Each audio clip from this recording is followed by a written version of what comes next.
key principle of planning is that the less skilled a work crew, the more detail you'll have to provide in your work instructions.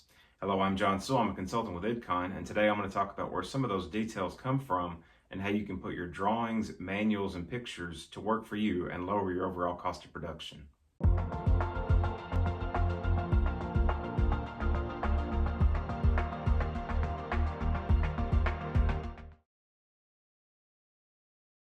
While there are a wide variety of drawing types, there are a few general categories that are most beneficial for maintenance, planning, and scheduling.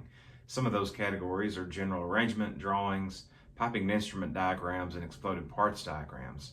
Ideally, your drawings will be legible and link manufacturer part numbers with specific part numbers used at your plant. Having that information directly on the drawings can save your planners a huge amount of time. Manuals are another common source of information required for maintenance, planning, and scheduling. Manuals include things like installation, operation, and maintenance instructions and are commonly referred to by the acronym IOM for those three types of information. Review your manuals and pull out relevant data. Update your preventative and proactive maintenance tasks and pull things like rebuild procedures and put that into standard job plans. Pictures can be a valuable source of historical information. A picture can document the overall condition of a piece of equipment far easier than a written report. Pictures can also allow better understanding about the internal design of a piece of equipment when compared to a drawing. Pictures also aid pre-job safety check sheets by enabling clearer thinking about the possible hazards that may be encountered.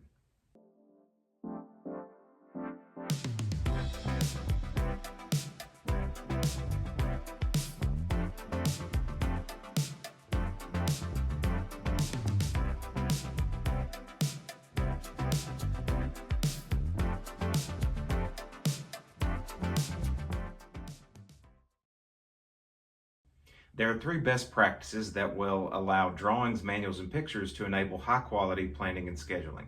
Focus on keeping your documents accurate, accessible, and applied.